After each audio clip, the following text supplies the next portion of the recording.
Boa tarde a todas as pessoas presentes em mais um dia deste primeiro Congresso Mineiro de Psicologia. Meu nome é Lucas Eduardo Lopes, sou psicólogo clínico, praticante da psicanálise, coordenador da Comissão de Orientação em Psicologia, Gênero e Diversidade Sexual do CRP 04, Minas Gerais, mestrando no Programa de Pós-Graduação em Educação da Universidade Federal de Ouro Preto. Sou um homem cis, viado, branco, de 28 anos, cabelo castanho curto, estou vestindo uma blusa de frio com uma jaqueta preta e estou no meu consultório, onde atrás de mim é possível visualizar uma estante e uma luminária. É um prazer estar como mediador desta mesa com o tema Saúde Mental e HIV em tempos de Covid-19. Gostaria de agradecer a presença de todas as pessoas que se inscreveram para assistir à mesa e também a palestrante Marcilane Pereira, que é enfermeira, formada pela Faculdade Pitágoras, pós-graduada em Educação em Saúde pela UFMG, docente da Escola Técnica Inovar e preceptora de estágio da Faculdade Pitágoras. Atualmente trabalha como enfermeira, supervisora no Hospital Felício Roxo, vive com HIV há 20 anos e participa do Movimento Nacional das Cidadãs Positivas, MNCP. E o palestrante Rodrigo Nonato, que é psicólogo clínico, pós-graduado em Psicologia Sexual e Gerontologia, integrante das comissões de orientação em Psicologia, Gênero e Diversidade Sexual e orientação em Psicologia e Relações Étnico-Raciais do CRP Minas Gerais. Feitas as devidas apresentações, o nosso encontro de hoje funcionará assim. Cada palestrante terá de 15 a 20 minutos para trazer as suas considerações. Quando estivermos em 15 minutos de fala, sinalizarei para que fiquem cientes do tempo e assim possam se dirigir para as suas contribuições finais. Após a fala de ambos, abrirei para as perguntas.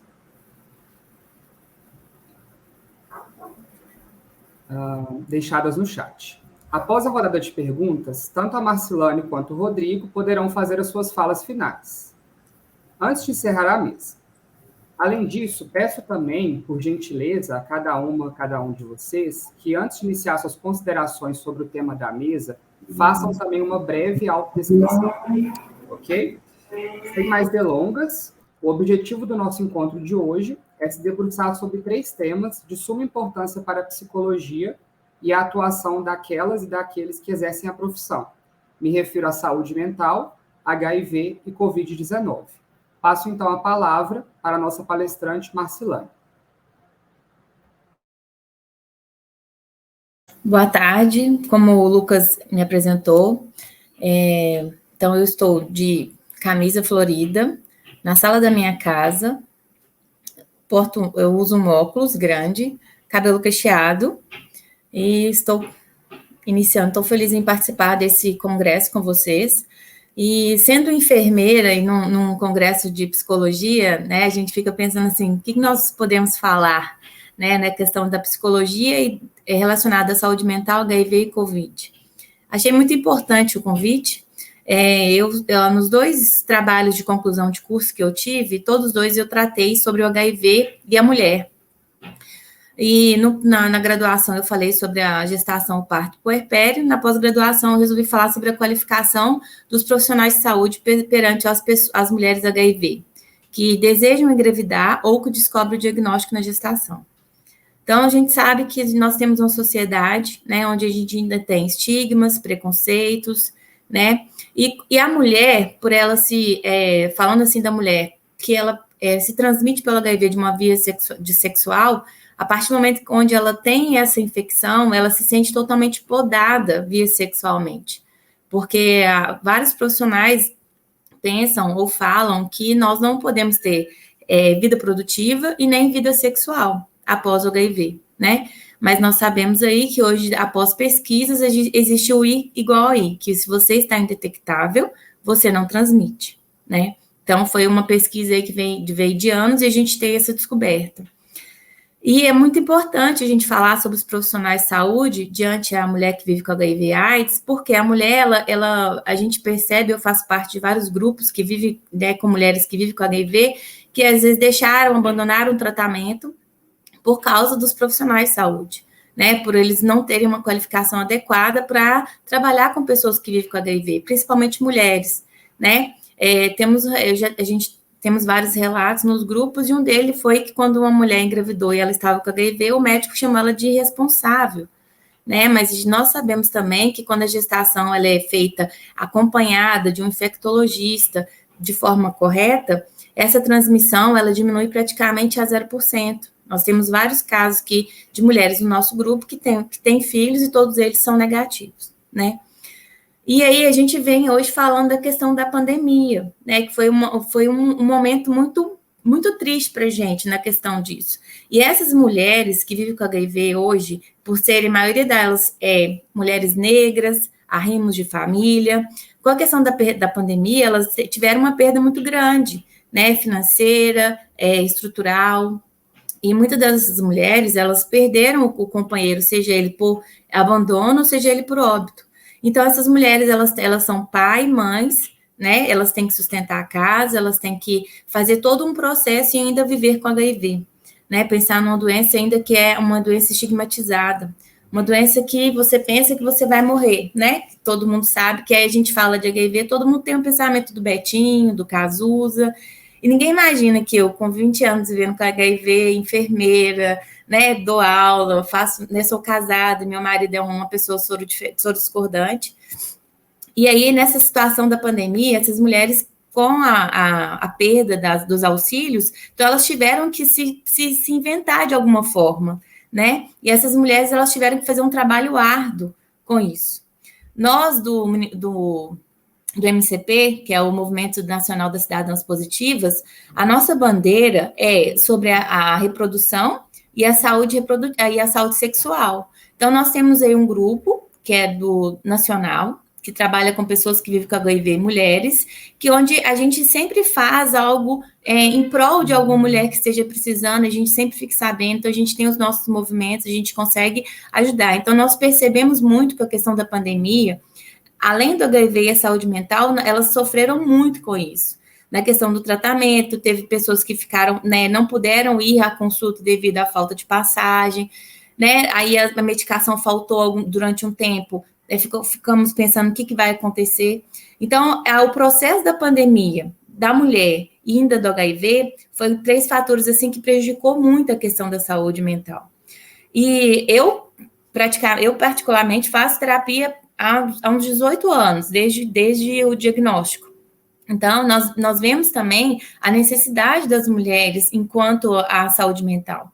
E a terapia, uma forma de trabalho, né, os trabalhos em grupos, quando acontece nos serviços de saúde, eles são de grande importância, porque ajuda essa mulher a melhorar a autoestima, porque a partir do momento que ela tem um diagnóstico, ela acha que nunca mais vai poder transar ou ter filhos, né? Então, a gente ajuda também a inserção dessa mulher na sociedade, porque a gente mostra para elas que elas não irão morrer, que se o tratamento fizer de forma adequada, elas terão uma saúde, né? Terão uma forma de trabalho. Então, a saúde mental para esse público que eu trouxe hoje aqui para vocês é de suma importância. E aí, nós sabemos que nem todo mundo é fã de terapia, né? E nós sabemos, eu posso falar que para mim foi primordial. E eu faço parte dos grupos hoje porque o meu diagnóstico, eu vejo que foi diferenciado das outras pessoas. Eu tive apoio familiar, eu tive apoio do serviço de saúde, tive apoio da questão da psicologia, né, da saúde mental na época. E eu vejo pessoas hoje que não têm esse apoio, às vezes não pode falar com a família que é HIV positivo, então esconde o diagnóstico. Então, eu vejo, no meu ponto de vista, por ser da profissional da saúde, ser mulher, viver com HIV, que eu tenho uma função muito importante com elas. É a questão de motivá-las, de instruí-las, né, de auxiliá-las, mesmo que eu não seja psicóloga, mas de uma palavra amiga, um conselho, uma forma, olha, faz dessa forma que às vezes vai ser melhor, né? Então, esse grupo que nós fazemos parte hoje, que são vários grupos relacionados, né, da feminilidade que vive com HIV, nós temos até a participação de terapeutas, né? Nós temos no nosso grupo uma pessoa que é psicanalista, que nos ajuda muito, manda algumas mensagens, informes, nos ajuda nessa questão, e nós sabemos que viver com HIV e ser mulher atrapalha um pouco, você perde um pouco. Eu gosto de falar muito que a mulher, ela perde um pouco da sua vida sexual, ela é decepada. Porque para a mulher, novamente, ter uma vida sexual ativa, ela vai ter que trabalhar muito com isso, porque ela fala assim, nossa, me contaminei, não tive cuidado, então ela se culpa muito perante a isso. Porque a culpa, no caso, ela se sente responsável pelo uso do preservativo que não foi acontecido no momento, né, da relação sexual. Então, a culpa que se dá hoje em dia na questão do diagnóstico é muito grande. E a mulher, ela se culpa por ter filhos, achar que vai morrer, não vai conseguir cuidar dos filhos, achar que vai morrer e não vai dar uma vida digna para os filhos, achar que não vai conseguir mais um emprego, achar que é obrigada a falar, né, para o patrão sobre o seu diagnóstico. E nós sabemos hoje que nós temos hoje a lei do sigilo, né, que nos ampara, que eu vejo muito as minhas colegas de profissão, algumas delas, né, a minha sorologia, no caso, é fechada, não é aberta para a sociedade, e aí muitas delas falam comigo, mas nós temos obrigação de saber que a pessoa é HIV. Aí eu falo, não, vocês não têm, né? Então imagina a gente como profissional de saúde, mulher, HIV, e aí escutando essas falas, né? Nós tivemos esse caso agora recentemente da Clara, né? Da Carla, que o profissional fez aquilo com ela. E eu recebi uma mensagem falando: imagine nós que vivemos com HIV o que nós sofremos dentro do hospital, né? Quando nós não queremos que a nossa sorologia seja aberta, né? E aí isso é muito, muito pesado para a gente.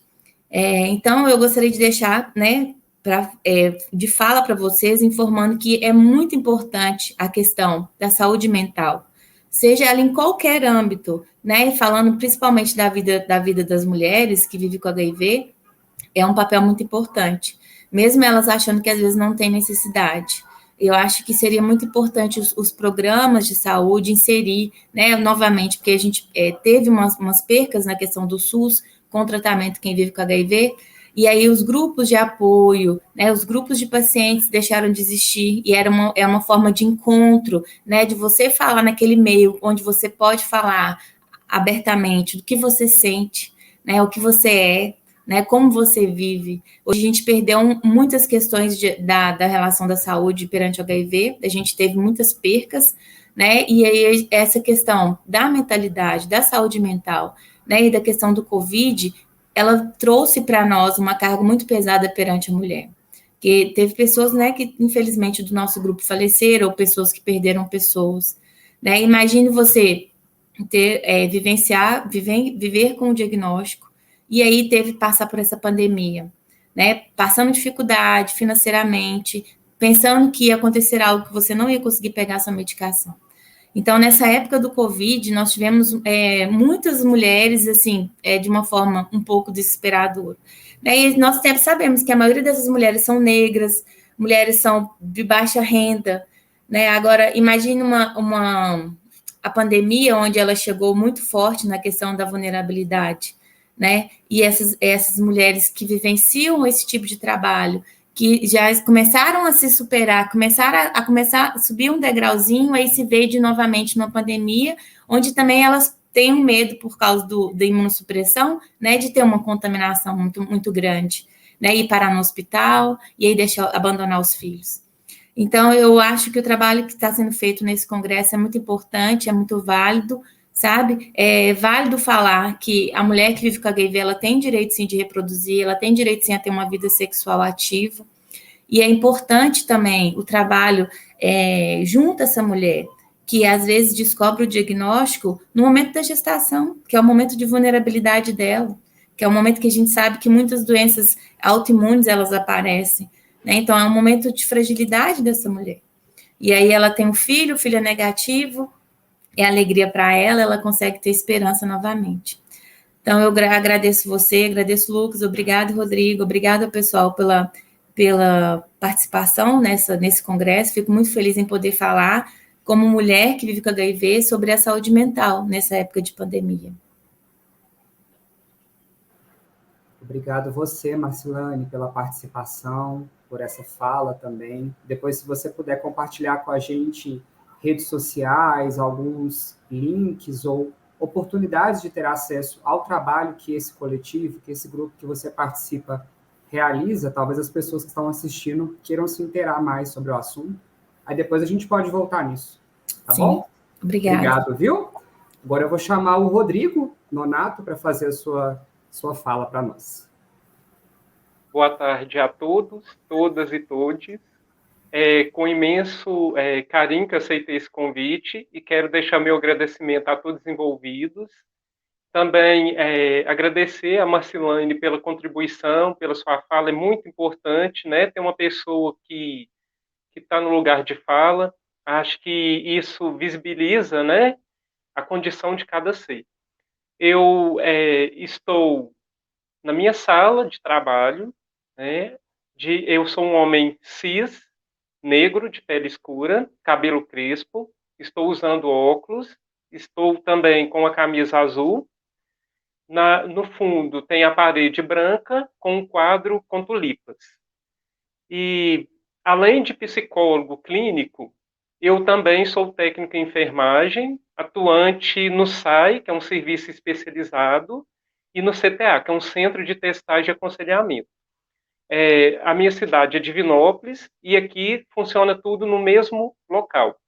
Então, além de atender as pessoas como técnico em enfermagem, eu também atendo no consultório, né, que acaba migrando, né, algumas pessoas que estão precisando desse aconselhamento, dessa empatia, porque nesse momento de um diagnóstico, vem-se a tristeza, o medo, a raiva, a insegurança, né, que são aqueles processos de luto, né, que a historiadora, psiquiatra Elizabeth Kubler-Ross sempre fala, né, que a pessoa vai passar por algum dos estágios, não necessariamente estigmatizando que ela vai passar por todos, ou um atrás do outro, mas são processos que eu venho percebendo ao longo do meu tempo, que eu estou no SAI desde 2014. As pessoas passam por uma questão de raiva, de isolamento, quando recebem o diagnóstico, para quem que eu vou contar, com quem que eu vou contar nesse momento.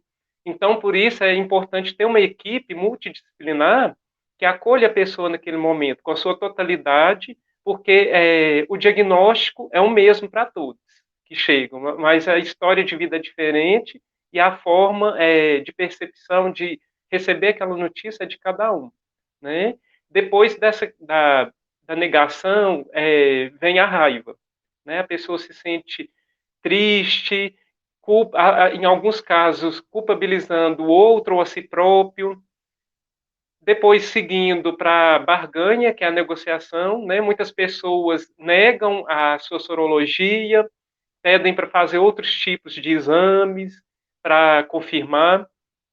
Depois, em seguida, vem a depressão, né? A pessoa fica deprimida, ela fica introspectiva, se volta para dentro, para os questionamentos, e depois, enfim, a aceitação. Aceitação não quer dizer que a pessoa deixou de vivenciar as fases, mas que ela conseguiu equilibrar os seus pensamentos e a sua nova realidade, né? Então, é importante ter psicólogo e equipe multidisciplinar que entendam e que acolha a pessoa na sua totalidade, especialidade, né, especificidade, e que olhe o outro com empatia, né, sem nenhum juízo de valor, porque o que mais tem é apontamentos, infelizmente, né? E é importante também ressaltar a diferença do HIV para a AIDS, né? O HIV é o vírus, né? A pessoa pode viver bem com esse vírus por 10, 20, 30, 40, 50 anos e por aí vai, né? Ela fazendo o tratamento corretamente com antirretrovirais, ela tendo uma qualidade de vida, né? E tem a pessoa que vive com a AIDS, né? Que já é a doença instalada, né? Que debilitou o organismo da pessoa, seja porque o paciente não quis fazer o tratamento, que também é um direito, né? Ou seja, também porque descobriu numa fase tardiamente. Então, a gente aprende a lidar com cada um. Tem que ver também, às vezes a pessoa não adere ao tratamento porque fica com medo dos efeitos colaterais do medicamento, né? Às vezes isso é relacionado à questão psicológica, né? Estigmatizada, porque muitas pessoas, quando você vai falar do HIV, ainda tem aquela visão da década de 80, né? Que quando se recebia um diagnóstico, recebia-se também uma carta de morte. Né? Hoje não, hoje a pessoa vive com qualidade, hoje a pessoa tem um acompanhamento do serviço, ela tem a medicação gratuita, ela tem os exames de carga viral e CD4 para acompanhar a sua evolução. Igual a Marcilane mesmo falou, o indetectável é muito importante para a pessoa que vive com HIV, porque ela não transmite, né, e ela pode ter uma vida de qualidade como qualquer outra pessoa. Né? Então, o que mata é o preconceito.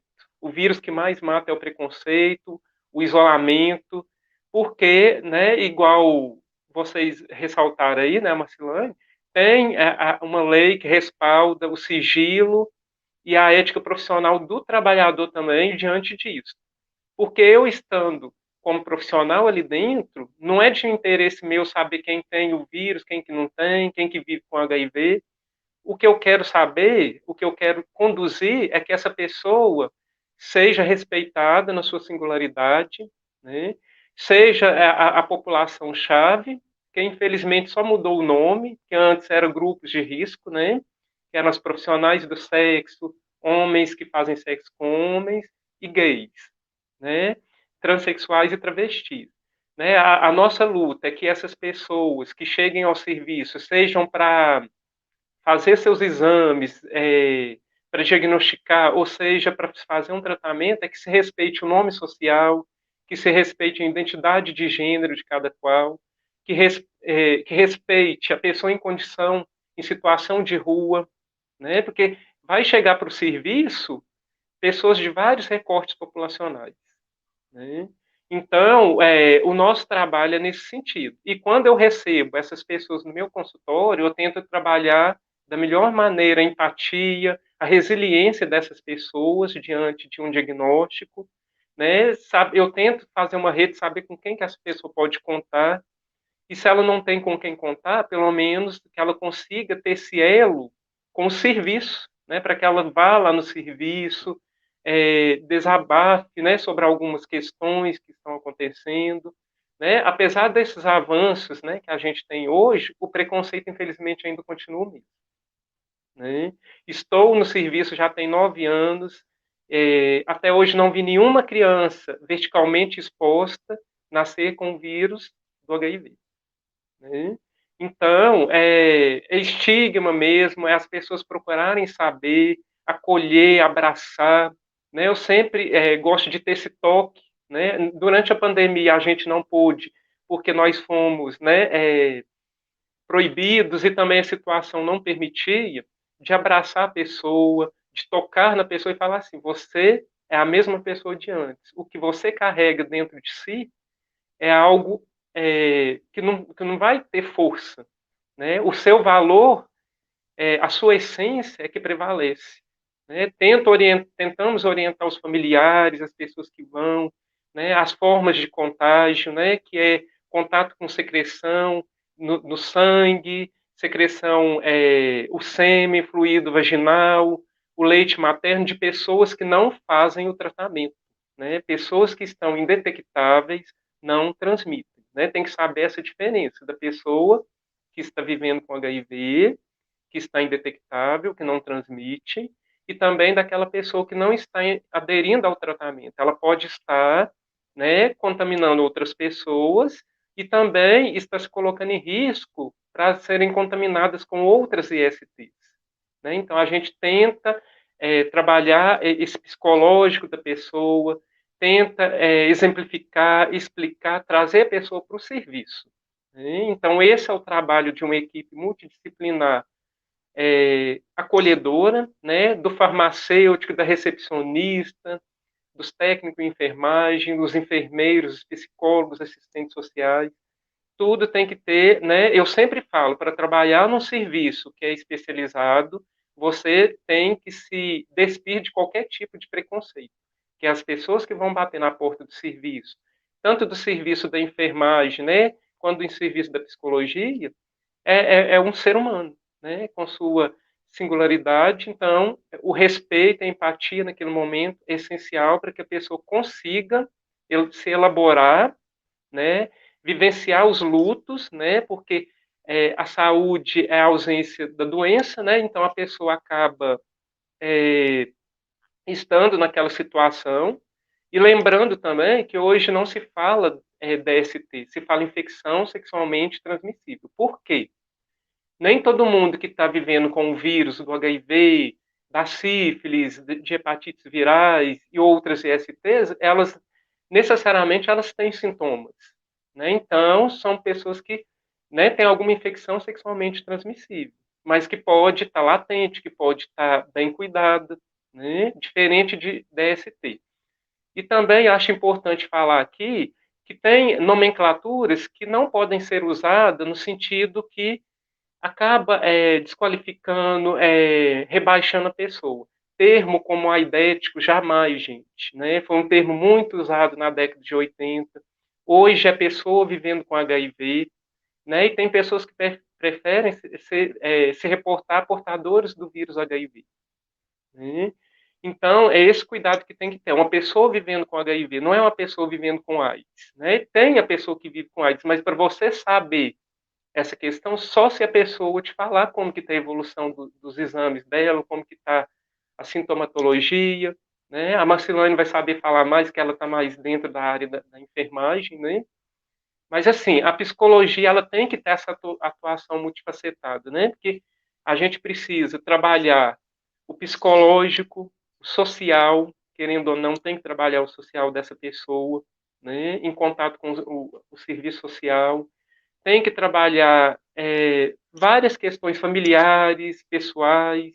Acho que tudo tem que ter um equilíbrio para que a pessoa consiga aderir ao tratamento e possa se sair bem e viver com qualidade como qualquer outra pessoa. Eu deixo aqui minha fala, agradeço novamente e estou aberta a qualquer pergunta. Obrigado, Rodrigo, por sua fala, pela sua presença aqui hoje com a gente. E antes da gente iniciar o debate ou responder as perguntas, eu queria introduzir um pouquinho, né, a roda de conversa, né? Fiquei tocado aí por ambas as falas. E primeiro eu gostaria de saber da Marcelane quais são as potencialidades e quais são os desafios que vocês do coletivo, né, MNCP, vocês como um grupo, né, de mulheres aí, quais são as potencialidades e os desafios que vocês se deparam aí na atuação, né, na trajetória aí de vocês com esse grupo e também na sua trajetória profissional, o que você identificou assim como o maior desafio nessa atuação durante a pandemia que ainda não acabou, né? Nós ainda estamos, né, em pandemia, com o uso da máscara voltando aí para lugares fechados, com os casos tendo essa sobe um pouquinho, desce um pouquinho, e com toda essa questão que estamos enfrentando. Então, gostaria que você falasse um pouquinho sobre isso, por favor.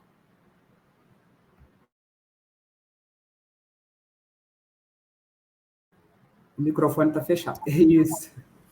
Vou começar pelos desafios que eu tive perante a minha profissão junto à questão da pandemia, porque eu me contaminei em junho, né? Então, para mim foi um susto. E aí eu pensava também que iria acontecer algo, mesmo eu estando bem, porque eu estou indetectável já tem 20 anos, né? E então eu pensava, a gente pensa.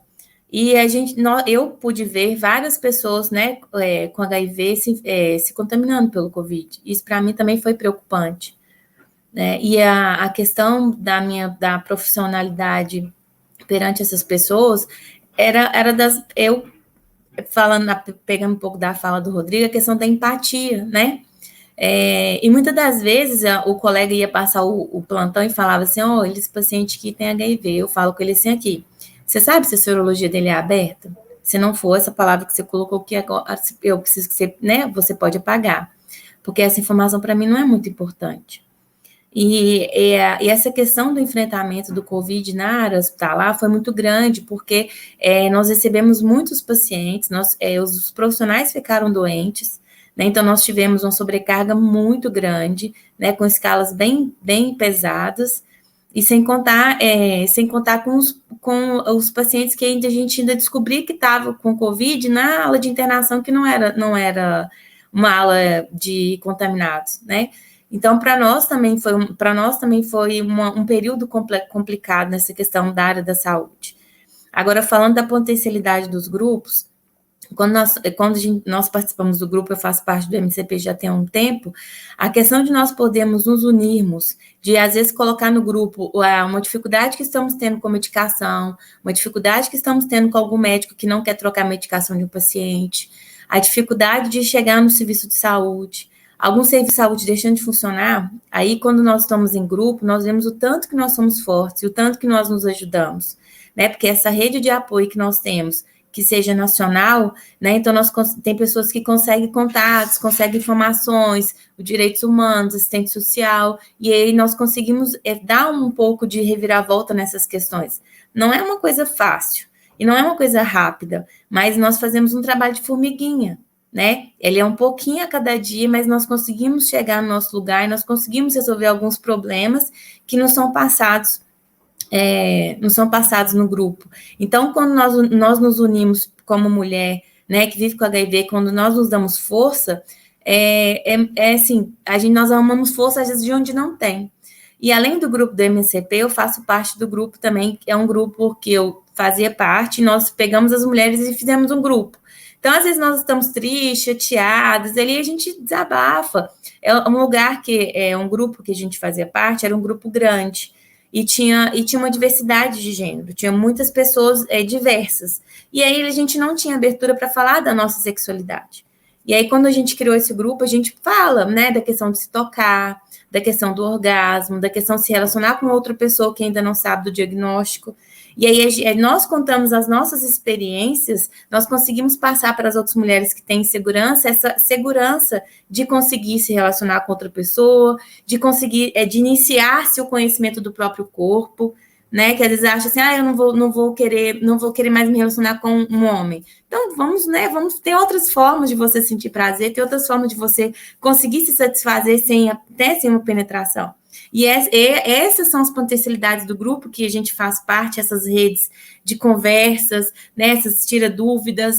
Eu tô com um carocinho que apareceu sobre o HIV. Não, nada que você tem agora nesse momento é relacionado ao HIV, né? Procure um médico, se informe, porque a gente tem a mania de pensar que tudo que está acontecendo na nossa vida é relacionado ao HIV. E aí nós colocamos ele como potência na nossa vida. Ele não é uma potência. Eu costumo falar com as pessoas que descobrem HIV recentemente, que o HIV é igual ao diabetes. A única diferença é que nós podemos ou não transmitir. Mas se a gente tomar medicação, a gente toma, né? A gente pode tomar uma cervejinha, a gente pode sair, a gente pode se divertir. E ainda fala que ainda costuma ser pior que o diabetes, porque o diabetes deixa de comer açúcar. O HIV você ainda continua comendo açúcar, né? Então é uma forma, assim, de a gente poder falar com as pessoas que não é tão ruim ter HIV, sabe? Agora você falou da potencialidade e falou também dos desafios, né? Então, os desafios da gente ter grupos são que, às vezes, mulheres que vivem com HIV, às vezes, não querem participar por ter medo de ter a sorologia aberta, né? De alguém que está ali, que conhecer. Quantas mulheres nós sabemos que moram num bairro, mas fazem tratamento fora com medo de alguém descobri-la, né? Com HIV. Então, é uma das dificuldades, é um desafio que a gente tem de juntar mais mulheres, sabe? De ter mais mulheres ao nosso lado, de falar, olha, você juntando com a gente, nós vamos ser mais fortes, nós vamos conseguir mais coisas. Então, nós temos um grande desafio ainda de chamar mulheres que vivem com HIV, sabe, que para fazer parte do grupo mesmo, porque cada mulher tem um detalhinho ali que ela pode ajudar. Ela acha que não, mas ela pode ajudar. Uma palavra, um carinho, um consolo, né, um crochê que faz para outra colega. Então, se nós nos unimos mais, se nós conseguimos mais chegar a mais mulheres, nós vamos conseguir ter um grupo uma rede de abrangência muito maior. E aí a gente consegue ir minimizando aos poucos os problemas que são apresentados para nós hoje. Muito obrigado, Marcilane, pela sua fala novamente. E é de extrema importância, né, que a gente se interrogue sobre essa questão do sigilo, né? Não só porque é a pauta da vez, né, por esse caso da Clara Castanho, que viralizou durante essa semana, e que acredito que todo mundo que esteja aqui presente, de alguma forma, foi atravessado, né, por essa violência, né, por essa violência absurda, mas também por a gente saber que, muitas vezes, no trabalho em rede, e aí que eu estendo a minha pergunta também para o Rodrigo, essa questão do sigilo, por mais que a gente que é da psicologia, já tenha essa dimensão do caso a caso, da questão ética, do encontro entre uma profissional da psicologia e uma pessoa, uma usuária que esteja ali, ainda assim, o trabalho em rede, né, o trabalho multiprofissional, muitas vezes exige a discussão de casos, o compartilhamento, e muitas vezes, como isso pode ser uma potência, a discussão de casos, o trabalho em rede, muitas vezes também a gente vê o outro lado, né, que é muitas vezes a exposição, que é muitas vezes os comentários pejorativos. Então, na sua experiência, Rodrigo, nesse trabalho multiprofissional, nesse trabalho em rede, como que você vem lidando com essa questão? O que você vem observando? E principalmente com essa questão da pandemia, né? Você disse que percebeu que a questão do toque precisou diminuir, né, em relação à Covid-19. Tiveram outras coisas que você também percebeu que modificou no trabalho com a chegada da pandemia? Sim, essa questão do isolamento, ela trouxe algumas angústias, né? Alguns transtornos, como depressões, como ansiedade, o toque, né? A gente começou a atender algumas pessoas com essa dificuldade, né? De interagir, de estar no mesmo espaço que outras pessoas. Então, a gente ia tentando equilibrar internamente o que é que essa pessoa sentia, né? Exemplificando algumas questões. E com essa questão da pandemia, muitas pessoas deixaram de se testar, né? Então, quando ficou um pouco mais brando, né, que as vacinas chegaram, o pessoal começou a chegar, então os diagnósticos começaram a aumentar novamente, né? Não só para o HIV, quanto para as outras ISTs, né? Mas, assim, a equipe tentou manusear, né, a situação, as condutas de uma forma ética, profissional, né? O aconselhamento foi muito importante dos profissionais, né, da área da psicologia, da enfermagem, de serviço social, né, da recepção até a farmácia, né? A gente tinha essas condutas, né, de ter esse atendimento mais humanitário com cada um, respeitando a subjetividade de cada pessoa. Umas já estavam mais tranquilas, enquanto outras estavam mais angustiadas por percas de entes queridos, medo pelo novo, né? Muitos pensavam que, por ter o HIV, eles seriam um grupo que estariam mais suscetíveis a morrer pela Covid, né? E pelo contrário, né? A gente teve pouquíssimos pacientes que vieram a óbito pela Covid. E mesmo se vieram, foi por outras comorbidades, como hipertensão, como pessoas mais velhas, né? Pessoas idosas, pessoas cardiopatas, diabéticas. Então, a gente ia trazendo essas informações, né, conforme os infectologistas iam passando para a gente, conforme a gente ia, né, tentando amenizar essa angústia, esse conflito que a pessoa estava vivenciando, né? Então, acho que o serviço ele teve uma parcela bem grande, né, nesse trabalho de conscientizar, de acolher aquela pessoa e tranquilizar também.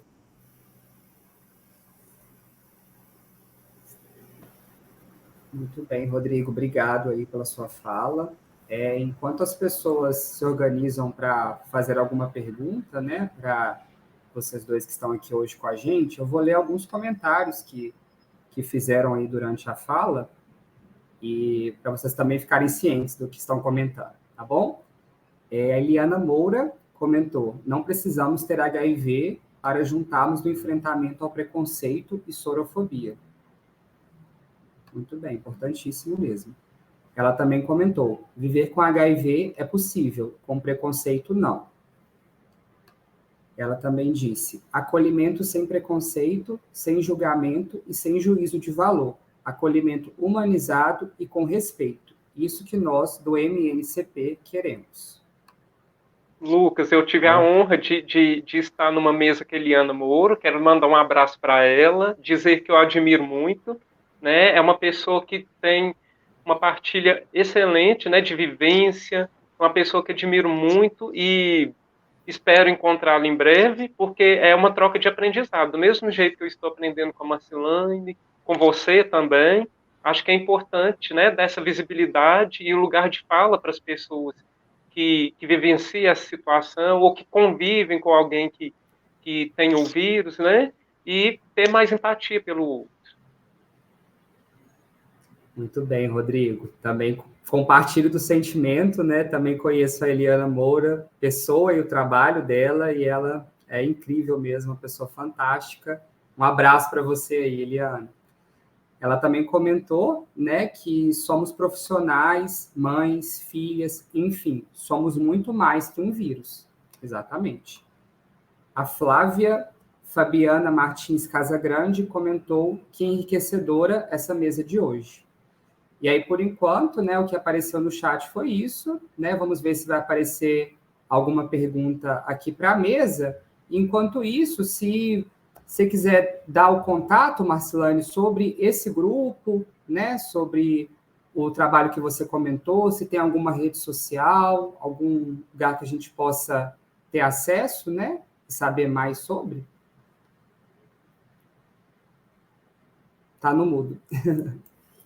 O grupo do WhatsApp, ele é um grupo fechado, né? Então, nós participantes que vivem com HIV, e aí as pessoas que entram são pessoas que fazem parte, né? Tem a mesma forma de segurança para a pessoa com a questão do sigilo, né? Aí eu vou postar para vocês na questão do Instagram que nós temos, nós temos o Facebook, né, que é as Cidadãs Positivas, aí positivo é o THIVA, então, Cidadãs Positivas sem o acento. O Instagram está como NSP_Brasil.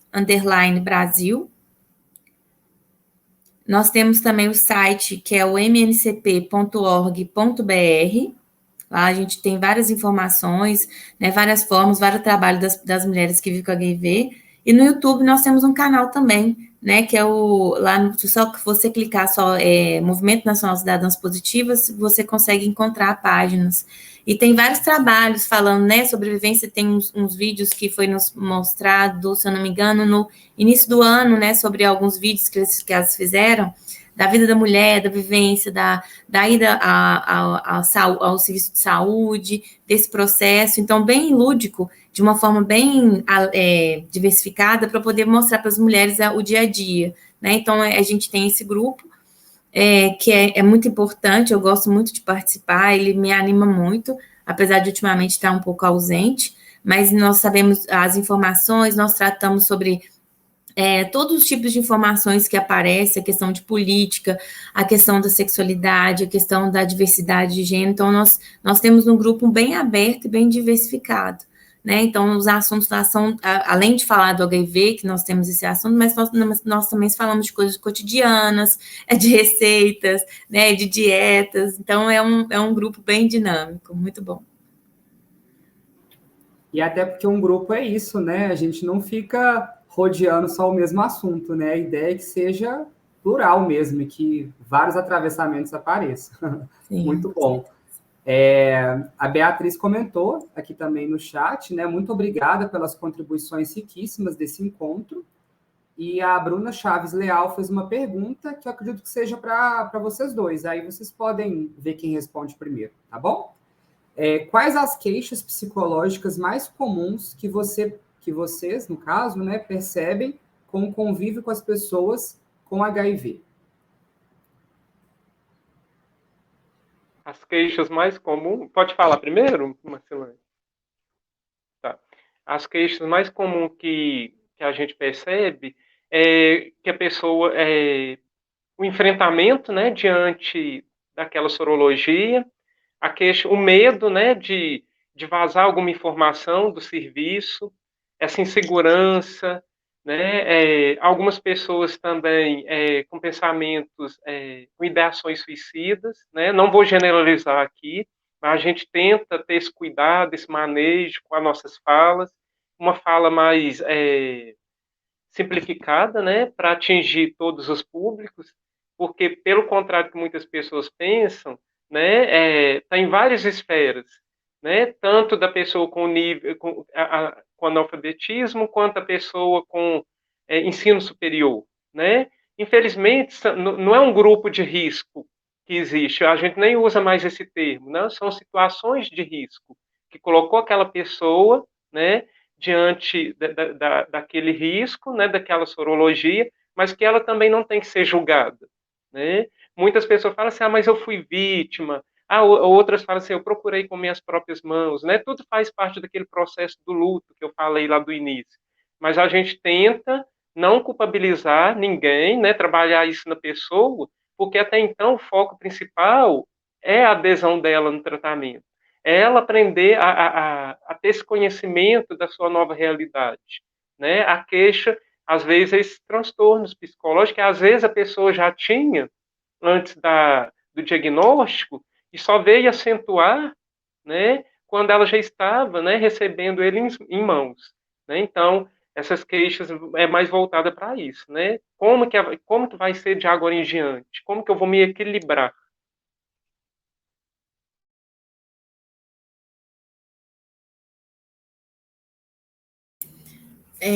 Nós percebemos também a questão da depressão, né?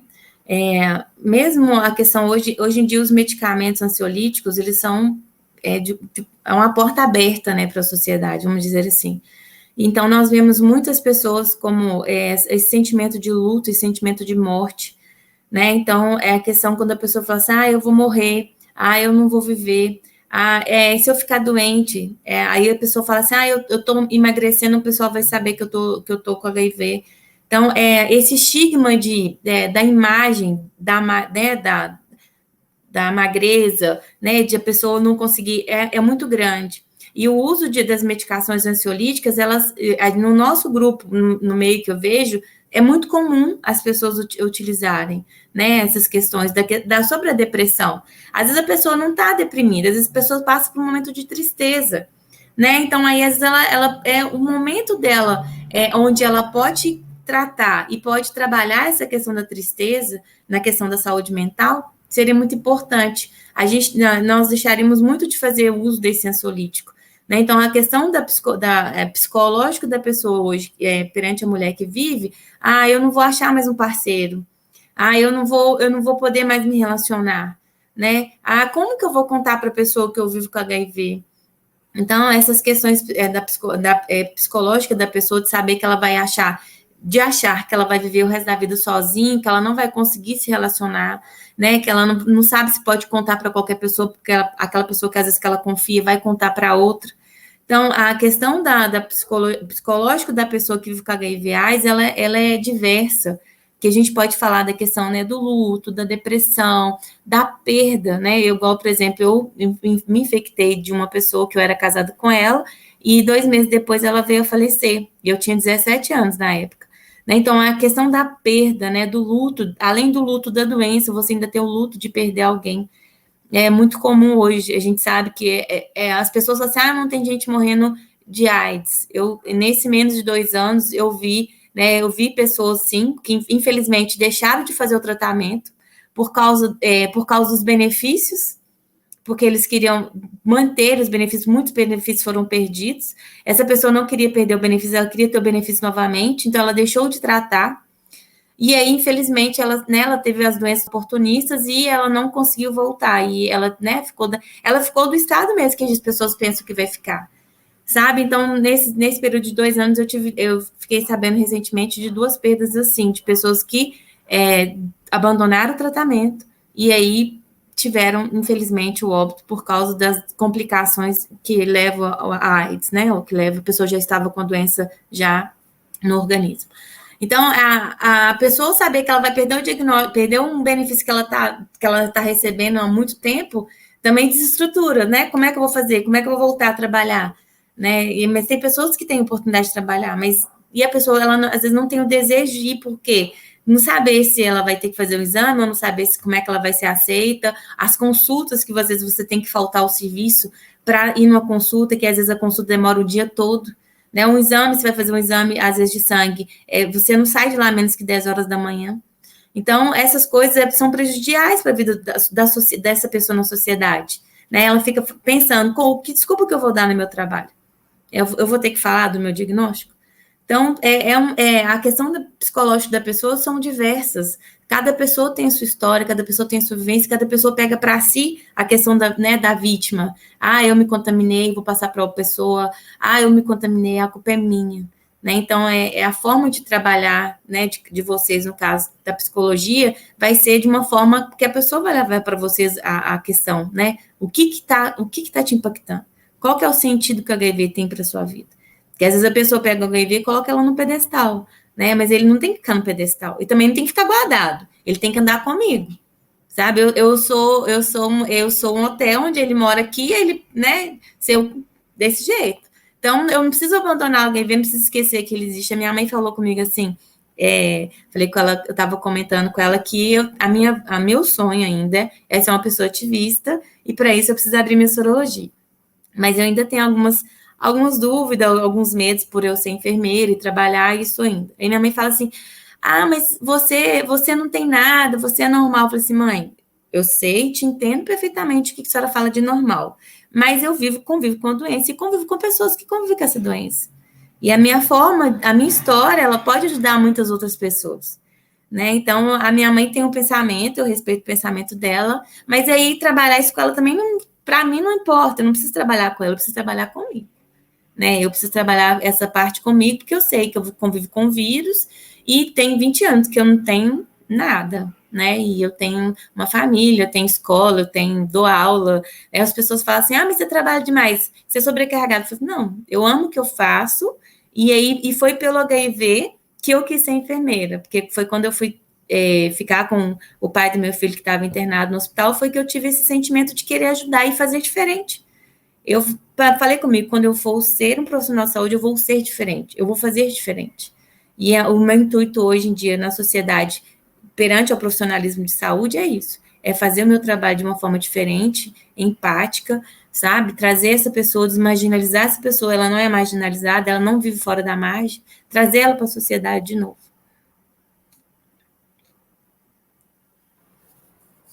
Isso que a Marcelane falou é muito importante. Desculpa, pode falar, Rodrigo.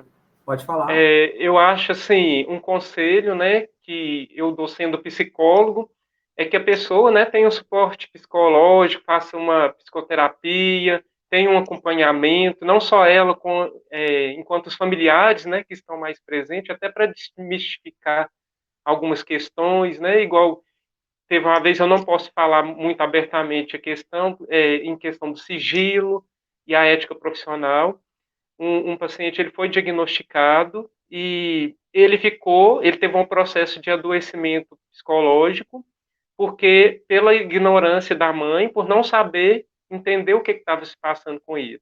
Então, ela passou a separar copo, passou a separar talheres, pratos, sabonetes, né? A irmã não deixou ele pegar as crianças, né? Os dois sobrinhos que ele, né, tem um enorme apreço. Então, a gente, enquanto equipe, chamou, né, esses familiares para estar indo lá no serviço e explicar, né, desmistificar esses estigmas, essas questões, explicamos as formas de transmissão, né, que a família tinha que ter esse acolhimento com ele, né, que pela ignorância, às vezes eles estavam agindo de forma errada, mas que ainda estava em tempo de acolher essa pessoa, né? Hoje em dia, ele está bem melhor depois que os familiares foram no serviço, saíram aconselhados de lá, tiraram suas dúvidas. Hoje mudou-se totalmente, né? A forma de se reportar a ele, né? Igual ele está falando que estava adoecendo ele, era esse isolamento, né? Hoje a família o abraça, o acolhe de todas as formas que vocês imaginam. Ele não tem queixa, né? Não é que é uma vida perfeita, mas que também, né, eles conseguiram superar essa barreira juntos. E essas histórias, né, que nos motivam a dar continuidade. Eu sou apaixonado com o meu serviço, enquanto técnico de enfermagem, né, e também na área da psicologia, eu acho que eu aprendi muito e aprendo a cada dia, com cada vivência, né? E dizer que, né, a empatia, esse acolhimento, essa escuta preparada diante das queixas do outro, acho que isso tudo não é só dos profissionais, né? Eu acho que pode ser do ser humano, né? Enquanto amplitude, né, desse acolhimento, do olhar do outro, de mostrar para o outro que ele é muito mais além do que a sorologia, né? Que os sonhos é muito mais, né? Os objetivos vão muito mais além, né? Que ele tem que se cuidar, ela tem que se cuidar, porém, né, dar continuidade na vida, pois eles vão ter, né, vão colher ótimos frutos daí em diante. E com ambas essas falas, né, podemos também pensar se a questão do adoecimento mental, a ansiedade, o medo e a insegurança, se ela tem tanto a ver assim com a sorologia ou com o estigma que é criado sobre a sorologia, né? Sobre o mito da história única, sobre o que é viver com HIV, né? Sobre todas as representações que a gente tem desde a década de 80, que ainda parecem que estão no imaginário social, né? Apesar de todo o trabalho, todos os avanços. Então, é importantíssimo que tenhamos esse olhar do caso único, né? Que cada caso é um caso, e também pensar sobre isso também, né? Sobre esse adoecimento mental, se não estaria relacionado também com esse estigma, né? Também com as representações sobre o que é viver com HIV. Então, assim, obrigado, Bruna, pela sua pergunta, né, que rendeu aqui na nosso bate-papo. A Larissa, psicóloga, comentou nada a perguntar, foi bastante esclarecedor, somente parabenizar e agradecer pela belíssima oportunidade de discutir um tema tão importante. Concordo com você, Larissa. O Denis Anísio Socorro Carvalho perguntou para a Marcelane, né? Eu estava em um ambiente de saúde e a recepcionista chamava em berro as pessoas para fazer o exame de carga viral, ou seja, expondo os pacientes. O que tu sugere neste caso?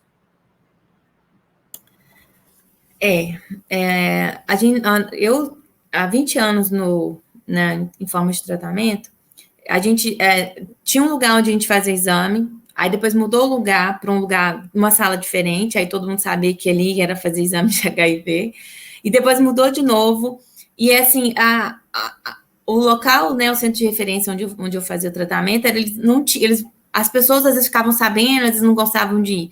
Mas a educação de saúde para esse profissional, né, que fez isso, acho que é educar ele, falar com ele que a forma com que ele está fazendo não é adequada, né, e que se caso um dos pacientes levá-lo na justiça, ele vai sofrer sério risco, é importante, né, acho que eu não sou muito fã de punir as pessoas por causa disso, né, porque às vezes elas não sabem, né, às vezes elas foram colocadas ali, como nós sabemos que tem muitos cargos de confiança, e às vezes a pessoa vai ali só porque ela foi colocada naquele cargo, então ela não sabe. Então, acho que o ensinamento, o treinamento, a conversa, né, e a escuta também dessa pessoa, se ela quer continuar ali. Porque muitas das profissionais que estão nos locais de trabalho, eles não queriam estar ali porque ganham dinheiro e porque foi a oportunidade que surgiu para eles.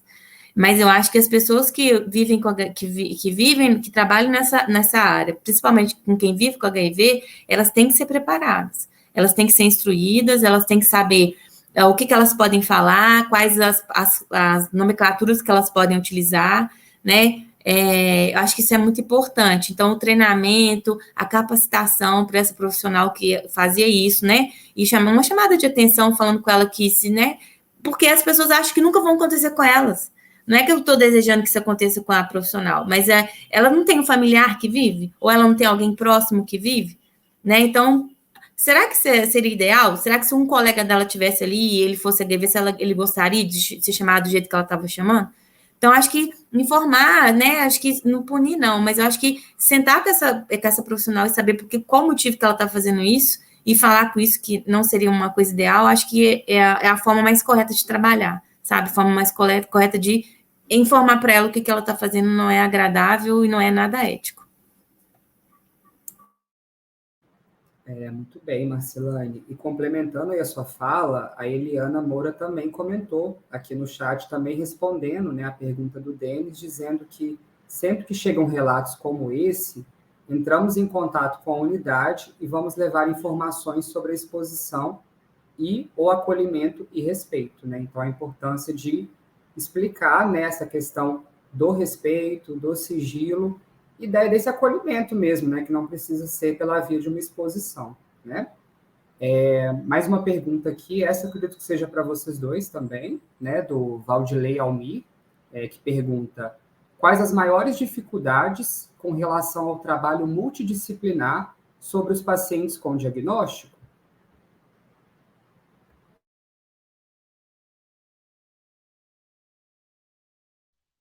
Pode responder, Rodrigo. Olha, eu vou falar pela nossa ótica aqui, né, de Divinópolis, Minas Gerais. A maior dificuldade, às vezes, é os encontros e desencontros, né? Porque são duas equipes, uma equipe na parte da manhã, outra equipe na parte da tarde.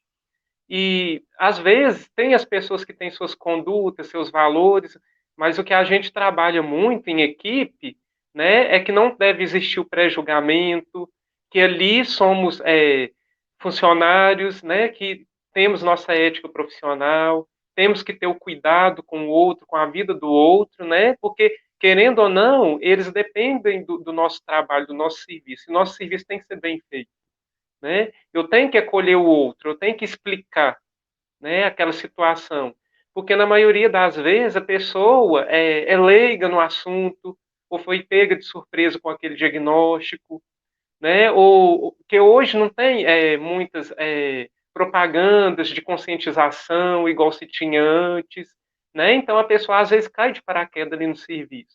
Então, essa dificuldade que a gente tem é nesse âmbito, né, de nem todos trabalharem com a mesma mentalidade, né? O respeito existe, porém as pessoas têm algumas condutas enraizadas, né?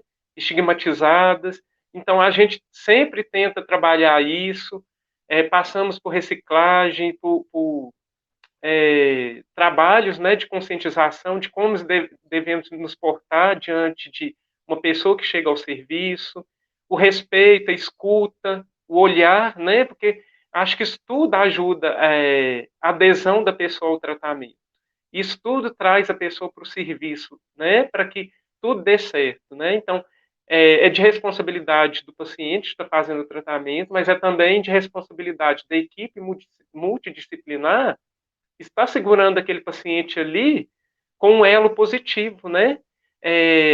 Conscientizando e trabalhando esse equilíbrio interno da pessoa, né? Porque as adversidades, os problemas vão surgir, mas ao mesmo tempo a pessoa acaba tendo uma preparação juntamente com a equipe, com a família, né? Para vivenciar todas essas adversidades e possa conseguir estar dando seguimento no seu tratamento. Eu acho que a maior dificuldade hoje que eu percebo, que muitas pessoas, há um tempo atrás, vamos supor assim, há 20 anos atrás, nós víamos mais participações dos pacientes no serviço de saúde, no centro de referência. Acho que uns 10 anos depois de tratamento, eu mais duas pessoas que conviviam lá, né, no grupo de apoio de pacientes, fizemos um dia primeiro diferente. Nós conseguimos só juntar 5 pessoas. Fizemos uma semana, e aí foram 2, então ao todo foram 5. Então, as pessoas hoje, elas por medo, ou, né, por medo de ser descoberta, elas vão menos nesses serviços. Então, a assistente social, o psicólogo, elas têm uma dificuldade enorme de voltar a retomar a questão do trabalho em grupo, né, do trabalho do grupo de pacientes, que para mim foi uma coisa assim enriquecedora. Para mim foi muito bom participar de um grupo de pacientes, sabe? Então, assim, a dificuldade hoje que eu vejo são essas, o paciente chega, quer consultar, pegar a medicação e ir embora. E aí, muitas das vezes, ele não sabe às vezes, ele vai ter que pegar uma medicação fora, como ele vai fazer, porque a pressa dele é chegar, consultar e ir embora. Então, se o paciente ele participasse mais, uma vida mais ativa na questão dos centros de referências, a participação dele ativa, a gente vai ter muitos ganhos com isso. Né, a gente está vendo aí que eles estão querendo privatizar o SUS, eles estão querendo tirar alguma questão do tratamento do HIV, colocou algumas doenças sorológicas com tratamento, então isso está fazendo com que as pessoas fiquem mais restritas e deixam mais de ir num serviço de saúde. Também precisa fazer um serviço de saúde só com HIV, não estou falando isso, mas a dificuldade hoje da equipe multiprofissional é, às vezes, de chegar nesse paciente. Eu, às vezes, quando o paciente abandona o tratamento, de saber por que ele abandonou, né, qual foi o caso. O medicamento fez mal e ele parou de tomar e não procurou o serviço de saúde novamente. Então, algumas pessoas, eu tenho muitos relatos de abandono, né, que a gente está acompanhando essas pessoas, mas eu faço a minha parte, mas se a pessoa também não quiser fazer e voltar ao tratamento, infelizmente, não tem muito o que se fazer.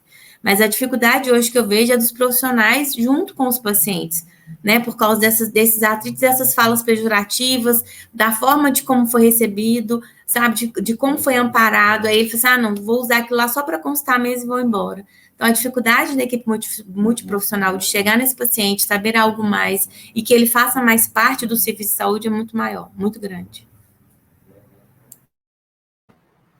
Obrigado pelas falas. E continuando aqui, a Gabi fez uma pergunta muito interessante, que ela disse se existe algum tipo, né, de intervenção com a família quando ela não aceita ou destrata o familiar vivendo aí com HIV.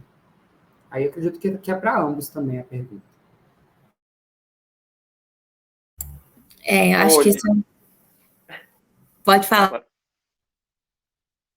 Olha, assim, a gente tenta o máximo possível no momento que a pessoa recebe o diagnóstico, né, procurar saber qual tipo de rede de apoio que ele vai ter, né, para quem que ele vai contar, se ele quer contar, porque tem que respeitar, né, a vontade própria de cada um, né, e tentar mostrar para ele que se for para ele contar para alguém, que seja alguém que vai dar um suporte emocional, uma pessoa que vai ter uma acolhida, né, sem nenhum tipo de preconceito, e que não estigmatize, né? Porque isso ajuda bastante a saúde mental daquela pessoa. Então, só chega familiares para a gente, né, conturbados diante disso, quando a pessoa, por um momento de angústia, conte, mas a gente tenta o máximo possível, né, o psicólogo, enfermeiro, técnico de enfermagem, de estar fazendo uma rede de apoio ali no serviço, para conscientizar e mostrar para aquela pessoa que a pessoa vivendo com HIV também tem seus direitos, não só os deveres, mas também tem seus direitos adquiridos, e que qualquer pessoa que possa vir, né, trazer qualquer tipo de transtornos, né, ela pode ser penalizada de alguma forma, né? Então isso acaba minimizando a forma que essas pessoas vão se reportar e vão agir diante daquela pessoa que recebeu o diagnóstico. Mas, além disso, a conscientização ela é essencial, né, para mostrar, né, que desmistificar esses estigmas, por causa devidamente dos grupos, né, da década de 80, isso acabou colocando pessoas em caixinhas, né? Então se eu peguei o HIV é porque eu tinha uma vida promíscua, né? É um termo que a gente não usa, né? Eu prefiro usar a liberdade sexual, cada um tem a sua, né? A pessoa pode ter o tanto de relacionamento que ela quiser, o tanto de relação sexual, ela tem que ser respeitada, mas a nossa conscientização é a prevenção, né?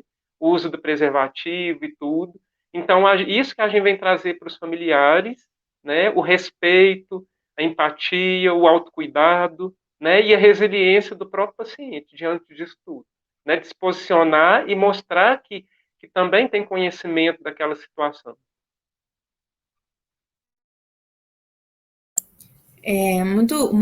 Muito sábio essas palavras, Rodrigo. Acho que é muito interessante isso mesmo.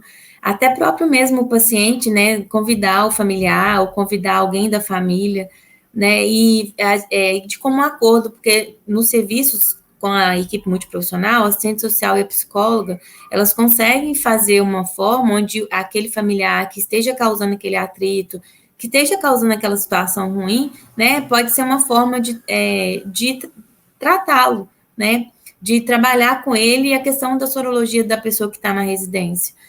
Mas nós temos que ver também, hoje nós temos uma sociedade que nós temos falas aí de pessoas de grande, né, da alta sociedade falando mal do HIV, né, falando que essas questões, né, estou falando um pouco da política, mas que a gente vai entrar um pouco nisso, né, a questão do nosso presidente que vive falando as questões do HIV, que ele paga meu salário, né, porque eu pago imposto de renda, eu pago milhares de impostos de renda, ele não me paga meu salário, de forma alguma. Né? Eu trabalho, ganho para isso. Então, infelizmente, a gente tem essas falas ainda que as pessoas escutam, né? E aí a gente tem que fazer um trabalho reverso de mostrar para ela que aquela fala ali foi totalmente errada, que aquela fala ali não existe. Né? Então, é um trabalho muito grande, é um trabalho dificultoso, porque às vezes a pessoa que tem uma mente fechada, ela vai ter aquela mente fechada, ela não vai se abrir, ou quem sabe ela se abra quando ela chegar lá e ver que, né, tem várias pessoas que ali se fazem tratamento e vivem normalmente, né? Mas é um trabalho meio complicado e muito difícil, porque se a pessoa não quiser e não se abrir para aquela informação, infelizmente a gente não vai ter acesso a ela.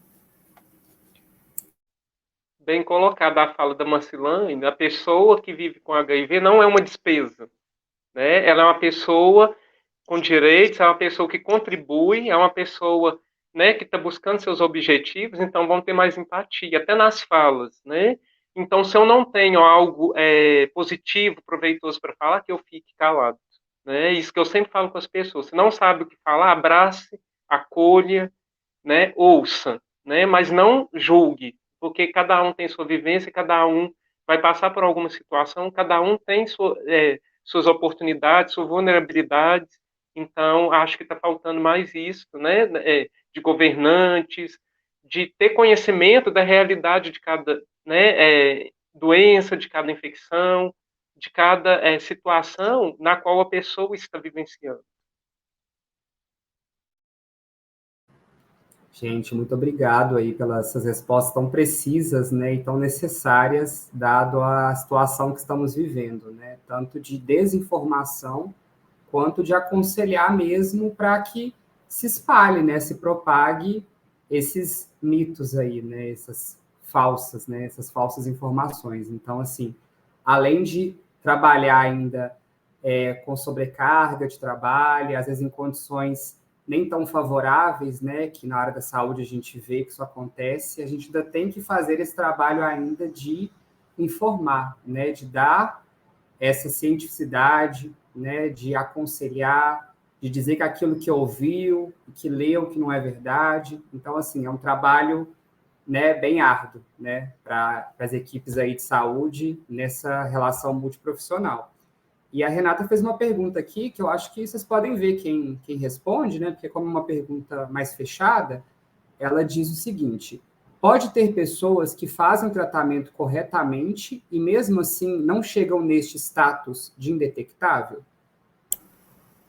Pode sim.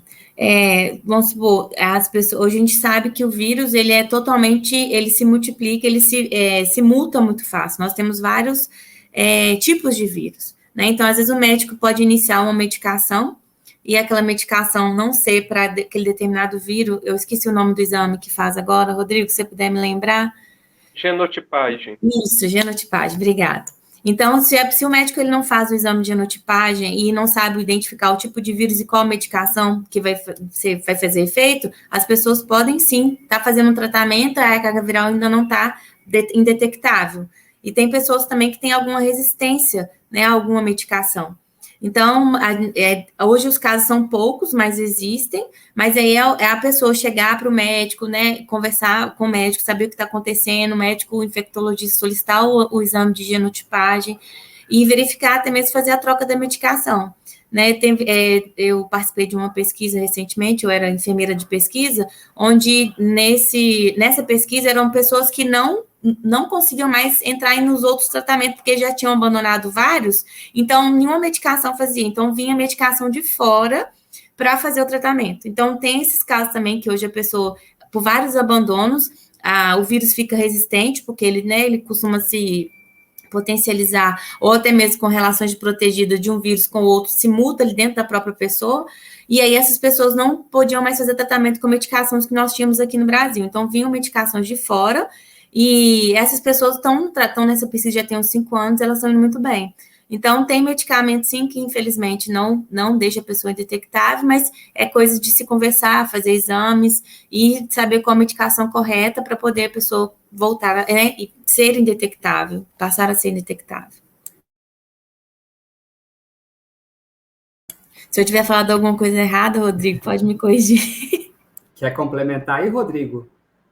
Não, a fala da Marcelane foi corretíssima, né? Por isso que é bom ter essa transferência do paciente com o profissional, porque às vezes pode ser essa questão mesmo, né, da resistência, né, do vírus, ao medicamento, mas também, ao mesmo tempo, pode ser, né, já teve casos do paciente não conseguir aderir ao tratamento e ele falar que foi por causa do medicamento, né, que ele estava tomando medicamento, sendo que na verdade não estava. É uma coisa que a gente sempre tenta conscientizar, né, para falar a verdade. O profissional não está ali para punir, nem para fazer apontamentos, que é bom ter esse diálogo aberto e falar a verdade do que está acontecendo realmente, né? Mas foram pouquíssimos casos que foram assim, que a pessoa estava omitindo, que não estava tomando medicamento, e por isso não estava ficando indetectável. Do mesmo jeito que teve outros que estavam tomando corretamente, todos os dias, no mesmo horário, e não conseguia ter esse status, né? Então, aí por isso que é feito o exame da genotipagem, para ver, né, se está tendo alguma mutação, qual o subtipo do vírus, qual medicamento que vai se enquadrar melhor ali, né, qual antirretroviral, qual esquema que vai ser o ideal para aquele organismo. Muito bem, obrigado então, Renata, pela pergunta, muito importante, né? Seguindo aqui no chat, a Beatriz disse que gratificante te ouvir, Marcelane. Mais uma consideração da Ana Patrícia de Carvalho, que disse para Marcelane, linda sua história, seu depoimento e sua reação para a vida em meio a todas as circunstâncias. Outro comentário, da Marli Efigênia, ela diz, parabéns, Marcelane, que palavras positivas, sou técnica de enfermagem, hoje após de... Deve ser depois após de ouvir sua história, né, na área, acho que cortou aqui os caracteres. E temos mais uma pergunta, né, do Manuel de Souza, que pergunta assim, como se dá o acolhimento do adolescente hoje que descobre a sorologia positiva?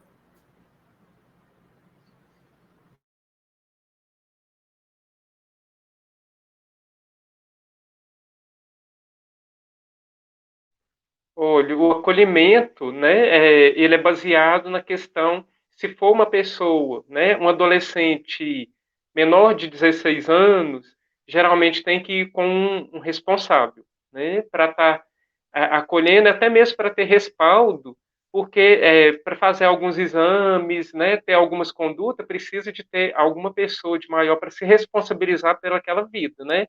Porque também temos o Estatuto da Criança e do Adolescente que respalda, né, as condutas profissionais diante daquela pessoa. Então, a conduta é de uma forma mais introspectiva, no sentido de mostrar para aquela pessoa, né, que ela vivenciou aquilo de uma forma que ela não pode ser julgada por isso. Né? Que ela, ao mesmo tempo que a gente tem muito conhecimento hoje em dia, a era da tecnologia, muitas pessoas não estão conseguindo absorver tantas informações e, igual eu falei, hoje a gente não consegue entrar nas escolas para falar abertamente sobre a sexualidade humana, né? Inclusive, eu tenho uma pós voltada para essa área.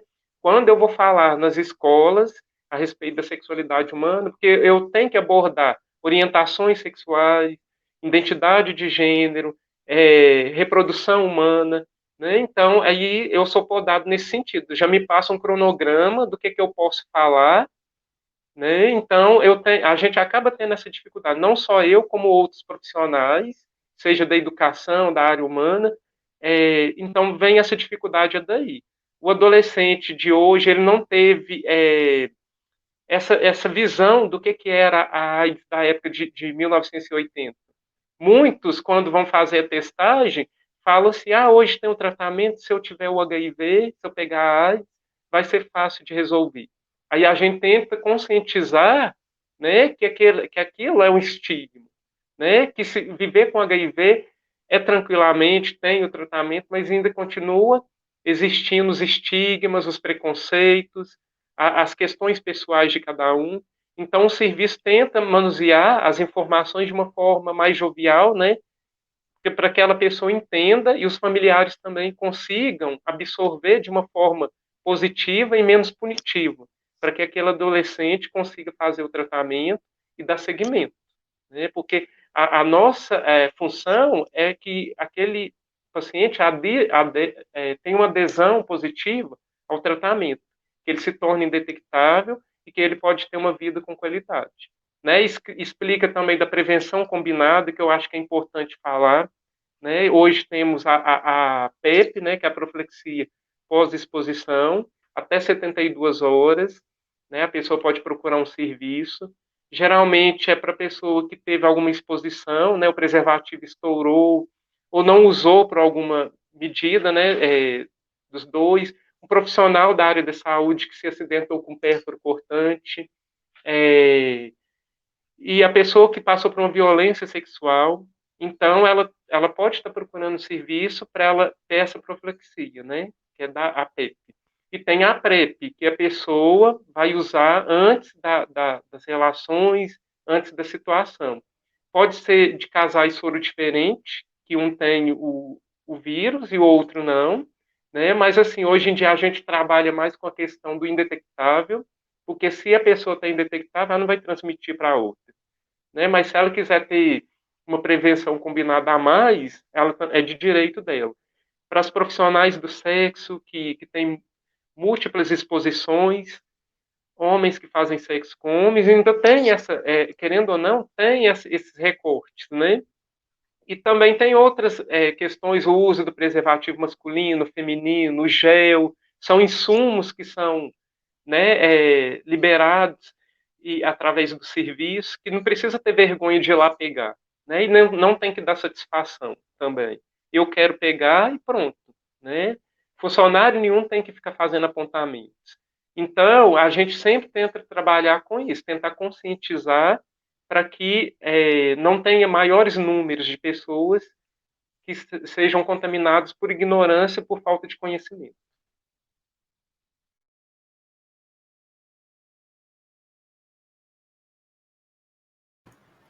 Bom, pessoal, vamos já encaminhando aqui para o final, né, devido ao nosso tempo, né, do encontro, que vai até às 17h30. Vou ler só mais 2 comentários que deixaram no chat. Um é da Jane Vitória, que disse: sou estudante de psicologia em Minas Gerais e estou muito feliz por estar fazendo parte dessa partilha. Parabéns aos envolvidos.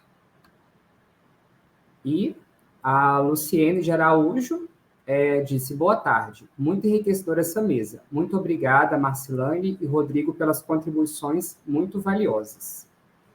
Agora, para a gente poder encerrar, pessoal, eu gostaria de primeiro agradecer, né, tanto a Marcilane quanto o Rodrigo por estarem aqui hoje, por dividirem tanto conhecimento, né, por transmitirem de forma tão bonita para todo mundo que está aqui presente hoje. Aprendi muito, estou saindo aqui arrepiado dessa mesa, várias falas de vocês, eu me vi aqui, eu estava arrepiado com o que vocês estavam falando, muito, muito bacana o que vocês trouxeram, o trabalho de vocês. E nesse momento final, né, para cada um de vocês aí, fazer uma consideração final sobre o que ficou desse encontro, alguma indicação que queira fazer, ou queira deixar para o pessoal, um espaço livre mesmo, para cada um de vocês. E, novamente, obrigado, viu? Congresso Mineiro de Psicologia agradece a participação de vocês e de todas as pessoas que ficaram presentes até agora. Eu quero agradecer pelo convite, né? Vocês falaram da Eliana, eu vou falar dela aqui, eu vou babar um pouquinho de ovo dela, porque eu sou amiga dela e a gente convive, né, junto no grupo NMCP. Nós temos o Grupo Fênix também, que é um grupo de mulheres aqui de Belo Horizonte, e ela me fez esse convite de participar dessa mesa.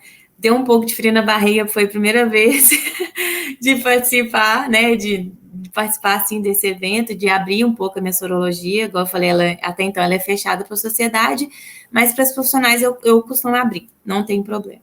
Então, eu agradeço a vocês, agradeço a Eliana, muito obrigada, te amo, amiga.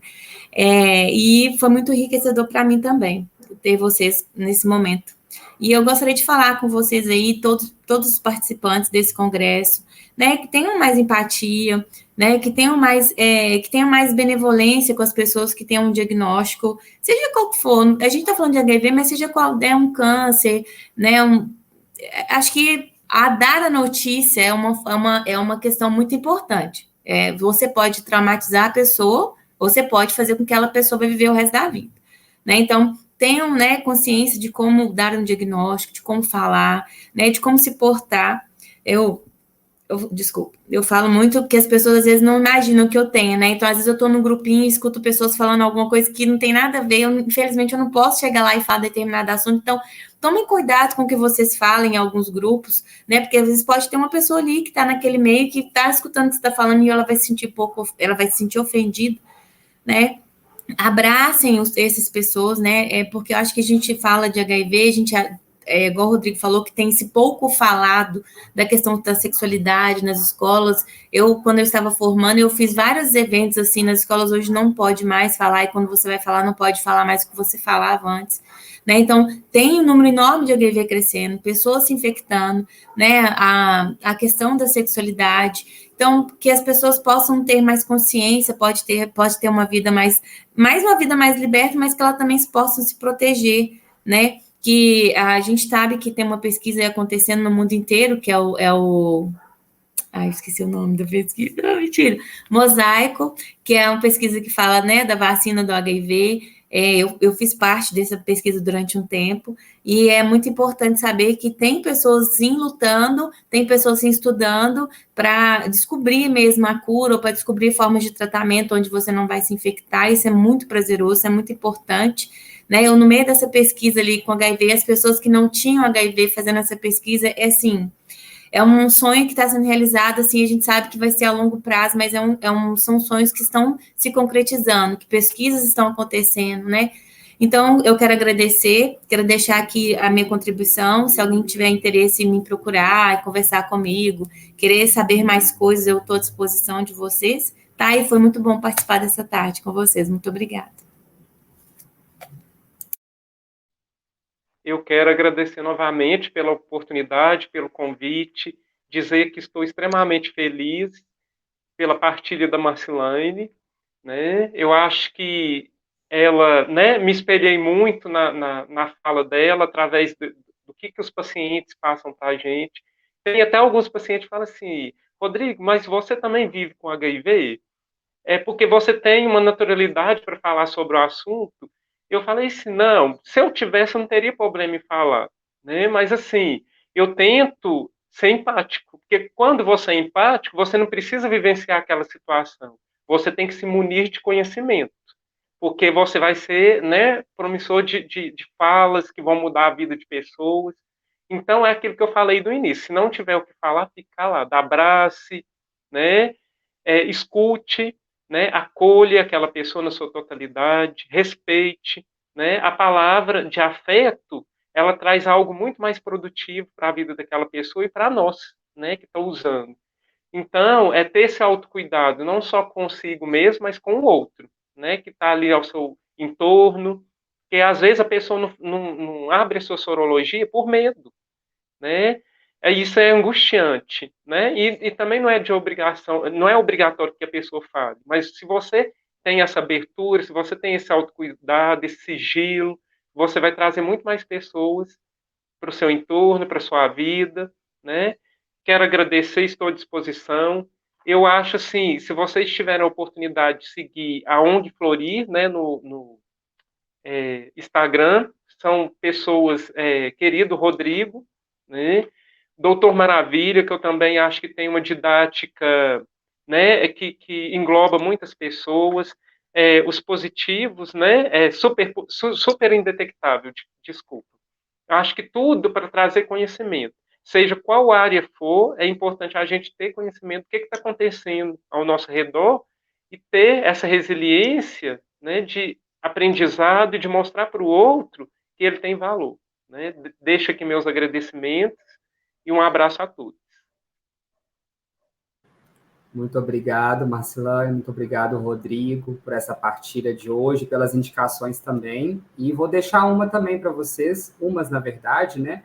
Que é quem está presente, né? Seja estudante de psicologia, seja profissionais da psicologia ou de outras áreas, no CRP, né? Nós temos algumas comissões de trabalho. Então, convido a vocês que estão aqui presentes hoje que se informem mais sobre essas comissões, né? Temos aí comissões de psicologia, gênero e diversidade sexual, de relações étnico-raciais, psicologia e educação, psicologia de desastres e emergências. Então, né, se informem, se atentem a essas comissões e venham contribuir com a gente, com o trabalho. Tem muita coisa a ser feita, precisamos de mãos aí, né, Rodrigo? Sempre precisamos. Então, se você se interessa aí pela área, quer somar com a gente, vá no site do CRP, se informe mais sobre as comissões, né, tanto na sede, que é aqui em Belo Horizonte, como também nas subsedes, e continue acompanhando, né, a programação do Congresso Mineiro. Muito obrigado e uma boa tarde a todas as pessoas presentes.